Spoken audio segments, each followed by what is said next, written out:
So welcome everyone.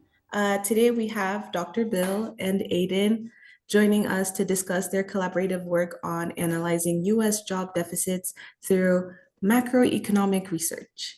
We'll be exploring both the manuscript they have prepared for journal submission and the pamphlet intended for educators of macroeconomics. So let's start with an overview of the project. So, Dr. Bill, can you give us an overview of the project and its significance in the field of macroeconomics? Good afternoon or good morning, Annie. And what I would say is, this kind of a challenge of how do we communicate with students? What do we use the details of the information we have to explain things? It's kind of a convoluted way to say what we're trying to do is look at what's happening in the economic world around us and explain it. Give it into a way that folks can understand what it means and really how do we interpret that. Now, that interpretation side, that really falls back into the class and the setting that I make, that I bring out all the things of macroeconomics in this case to say really what we're going to do in macroeconomics. If you ask me, what is this class all about? I'd say this very first and foremost is about the gross domestic product of the country. But how do we get to that GDP? We get to it through employment numbers. So that's one of the big foci that we make throughout the class series is to say, how can we articulate how many people are employed in this economy? Okay, that's the big step into this. And we use some of the data that we have available through Big Clearinghouse. I like to talk about the Federal Reserve Economic Data Portal. Okay, that's where the U.S. Bureau of Labor Statistics and other federal agencies present their data. So in class, what we do is we pull those data out. We start to analyze them. And this revealed a whole variety of insights that we get to see and try to interpret what they mean. So that really became the genesis of this entire project, is to say, you interpret this, you articulate what it shows, and then we see what really is standing out very fervently as a job deficit in the US economy. Because one of the things we use to describe it is the unemployment rate. Okay, that unemployment rate is pretty important, but right now we know that it's about 5%. But golly, we look at the number of people employed versus those don't have a job, and we see a big job deficit. That's what this shows. And it's so striking the difference, the way to change that or way to explain that, present it to everybody. It starts a lot of discussions. And right there is exactly what I wanted to see throughout this entire series, is to give students the idea to be able to talk about what they see, why they see it. Why does this show something of this nature? So that's exactly what I turned out for the class. And this started out as a classroom assignment. And in my flipped classroom approach, what I try to do is give everybody the chance to get the basic information first and then come to class. And in the class, we have the ability to really discuss, define with example, everything we see. That became the great part about what you see here is I took the papers of a couple of students, Aiden and Chase, to say, now we're going to describe that in a very bigger way, in a bigger way, a way that other people could understand what kind of conclusions they came up with. And it became very striking. And right away, it became just from two standpoints. Can this be something that other educators, other economists would want to see? And it is. It's a very different way of kind of peeling this tomato or this onion, try to figure out what is inside of that. How do we describe it? So that became the entire genesis of what you see here, and really has two reports. One is this profile that, or this pamphlet that would go out to other educators in macroeconomics, but it's a long document. But we can shorten that down and make it into a journal article that would be fodder and information for other economists in the United States and really around the world. Okay, perfect. And Aiden, can you share your experience working on this project and the insights you gained from your analysis? Yeah, so kind of like Dr. Bill said, this kind of all started out as an in-class project. So we spent a lot of time.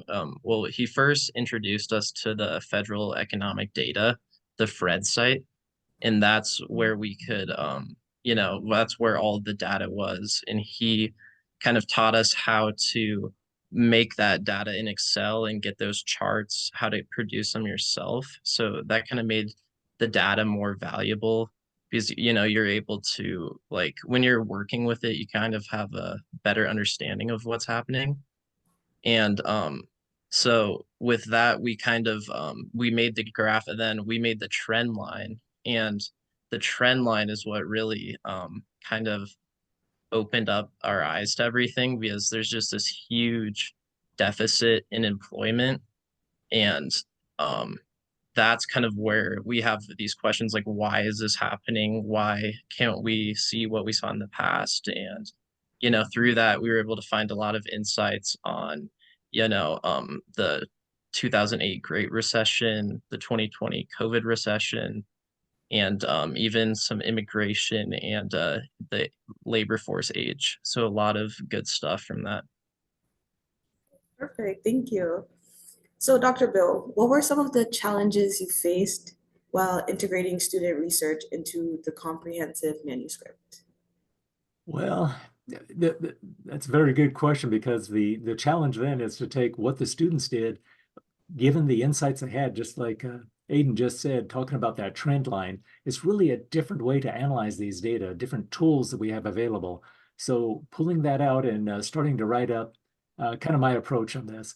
What I try to do is first give everything I can into the manuscript. What did it start from? What is the development? What is the background research? And build it up, build it up. And as everything I do, it's too long.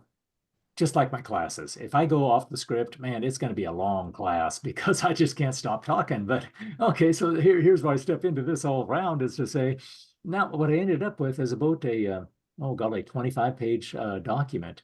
Oh man, that's way more than any journal article would want. But right away, I could spin that around to say that big manuscript now, 25-page document, that is something that other educators might be able to use. Bring it into their classrooms and say, well, I'm not going to do it just like Dr. Bill did, but I'll do it my way.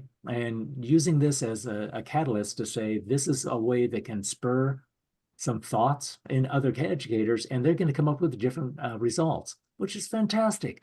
Everybody can spin this and roll their own and say, this is now a way that they can put it into play, pull it into how their pedagogy develops.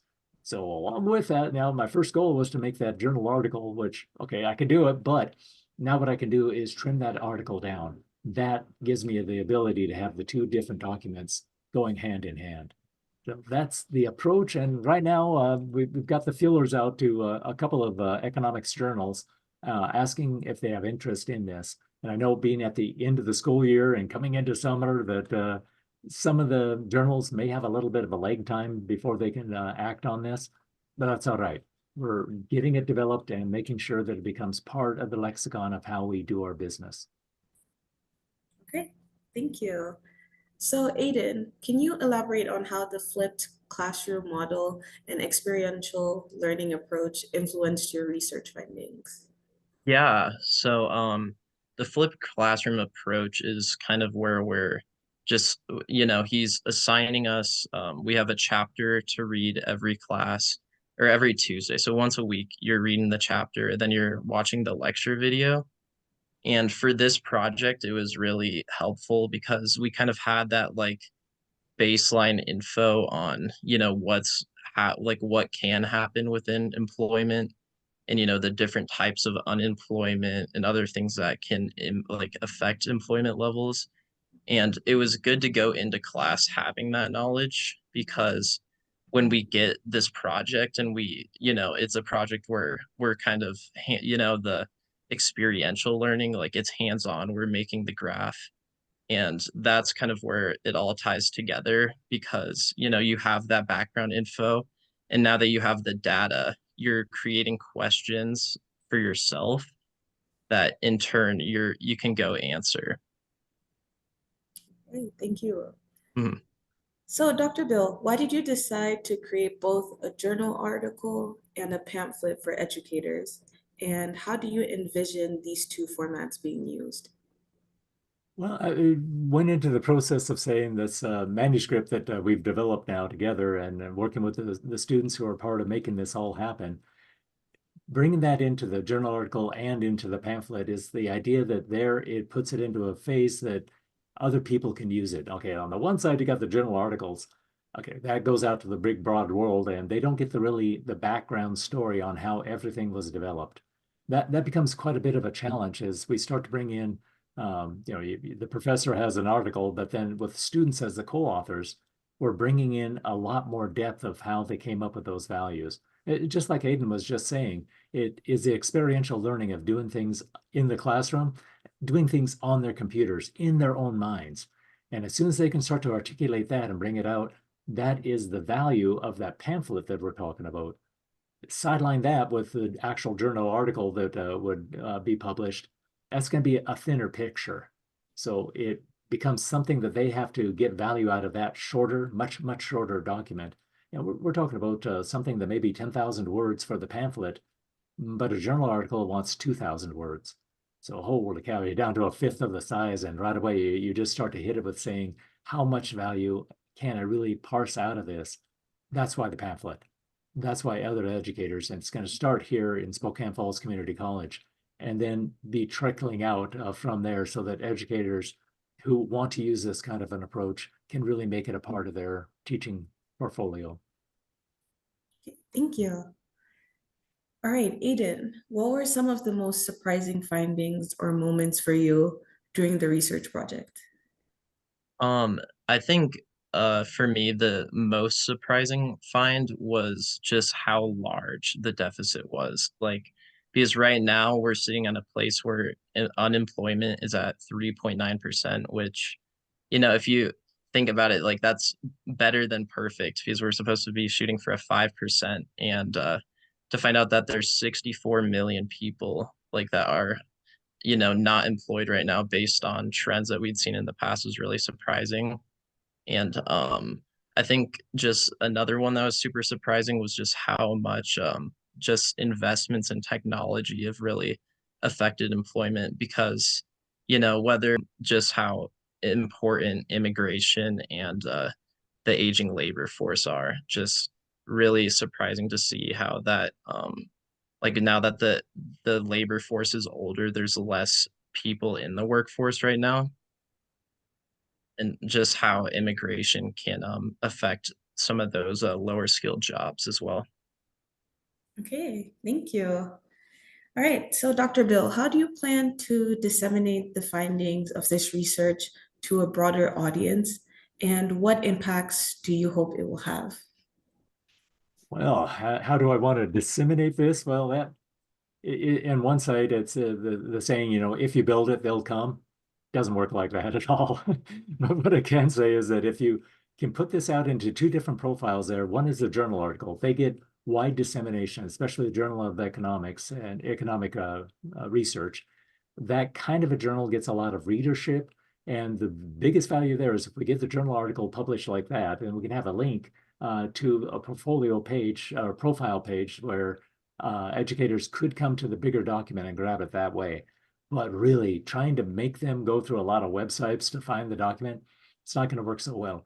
Better for that is to put it into the hands of educators here and start to build up the success that we have within this college. Because there's other teachers of economics here at Spokane Falls Community College. And from those faculty, as they integrate it and they have success, that success is what is going to happen to build this out. Other people are going to want to say, yeah, I want a piece of that success. How did you do it? Boom, they start to share these kind of things, get that profile put out. It's not going to be immediate. It's not like a wildfire is going to hit, but we will get the idea of people saying, I want to integrate what happened there. How did you do it? And start to learn new things about this flipped classroom and different things like that. So for me, what I have done is to put all of my lecture videos that Aiden was talking about a moment ago up to YouTube. And on that YouTube page, it's Dr. Bill's economics site. There you can find this playlists of all the different videos, and I have links there to various documents like the profile and the journal article that'll come out of this to be able to be available to everybody who grabs it in different ways. So it's going to trickle out that ripple effect. Okay, we're going to try to get it out into that bigger lexicon of how everybody is really growing what they see here and what they want to replicate. So Okay. tell a friend, would you? And just share it. Will do.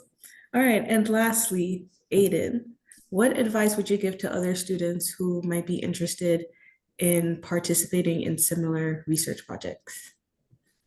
I think the biggest thing is just to stay super curious about what's happening and to just have a lot of fun with it, because the way that the class is set up, you're really going and getting your own data, and it's kind of just an open world to whatever, like, you've read the chapter, you've seen what can impact these things, so go do the research and find out what's happening. And it kind of, when you can just stay curious about it and have fun, it feels like you're just putting together a puzzle and working towards the answer. All right, thank you. Thank you both so much for sharing your insights and your experiences. This has been a very enlightening discussion about your collaborative work on US job deficits and its implications for macroeconomic education. We look forward to seeing the impact of your research in both the academic and educational communities. Thank you both so much.